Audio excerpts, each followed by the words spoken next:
Praise the Lord. கர்த்தரும் இரட்சகருமாகிய இயேசு கிறிஸ்துவின் இனிதான நாமத்திலே வாழ்த்துகிறேன். கர்த்தர் உங்களை ஆசீர்வதிப்பாராக. இந்த இனிய நாளை காண செய்த தேவாதி தேவனுக்கு ஸ்தோத்திரம் உண்டாவதாக. ஏசாயா தீர்க்க தரிசன புஸ்தகம் 43வது அதிகாரம் 21வது வசனம். இந்த ஜனத்தை எனக்கென்று ஏற்படுத்தினேன், இவர்கள் என் துதியை சொல்லி வருவார்கள். கர்த்தர் இந்த பூமியிலே நம்மை சிருஷ்டித்ததற்கு, மனிதனை சிருஷ்டித்ததற்கு ஒரு நோக்கம் இருக்கிறது. நாம் அவரை துதிக்க வேண்டும் என்பதற்காக நம்மை சிருஷ்டித்திருக்கிறார். இந்த ஜனத்தை எனக்கென்று ஏற்படுத்தினேன் என்று சொல்லப்பட்டிருக்கிறது.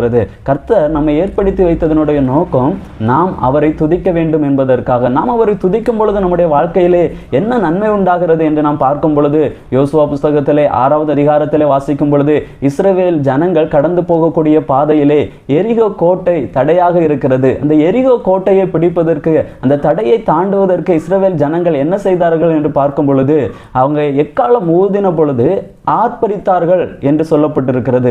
ஆர்ப்பரித்து துதித்து அந்த கோட்டையை சுற்றி வந்த பொழுது அந்த அலங்கம் இடிந்து விழுந்தது என்று வேதத்திலே வாசிக்கிறோம். நம்மை சுற்றி சில பிரச்சனைகள் இருக்கலாம், நமக்கு முன்பாக சில தடைகள் இருக்கலாம்.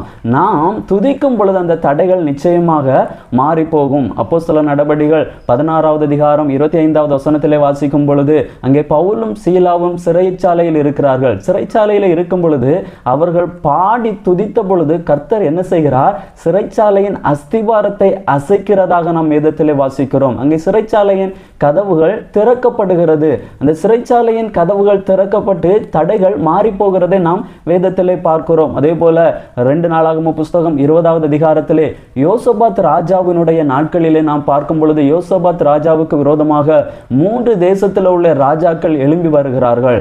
ஆனால் யோசபாத் ராஜா யுத்தத்திற்கு தயாராகவில்லை. அங்கே யோசபாத் செய்த காரியம், அங்கே கர்த்தரை துதிக்கும்படியாக, பாட்டை பாடும்படியாக அங்கே சில நபர்களை நிறுத்தி வைக்கிறார். அவர்கள் பாடி துதிக்க ஆரம்பித்த பொழுது யோசபாத் ராஜாவுக்கு விரோதமாக எழும்பி வந்த அந்த 3 தேசத்திலே உள்ளவர்களும் அவர்களுக்கு விரோதமாக ஒருவருக்கு ஒருவர் எழும்பி வெட்டுண்டு மரித்தார்கள் என்று வேதத்தில் நாம் பார்க்கிறோம். அங்கே வாசிக்கும் பொழுது ஒருவர் கூட தப்பவில்லை என்று பார்க்கிறோம். அதே போலதான் நம்முடைய வாழ்க்கையிலே நமக்கு எதிராக சில காரியங்கள் எழும்பி வரலாம், சில தடைகள் நம்முடைய வாழ்க்கையில் இருக்கலாம், சில பிரச்சனைகள் இருக்கலாம்.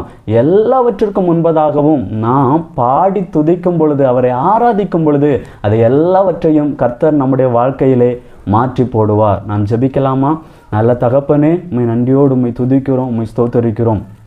எங்களை உம்மை துதிக்கும்படியாக எங்களை ஏற்படுத்தி வைத்திருக்கிறீர். துதிக்க நல்ல கிருபைகளை தாரும். துதிக்கும் பொழுது எங்களுடைய வாழ்க்கையில் இருக்கக்கூடிய தடைகள், பிரச்சனைகள் நிச்சயமாக மாறும் என்று நாங்கள் விசுவாசிக்கிறோம். கர்த்தர் பெரிய காரியங்களை செய்வீராக. இயேசுவின் நாமத்தில் பிதாவே, ஆமேன்.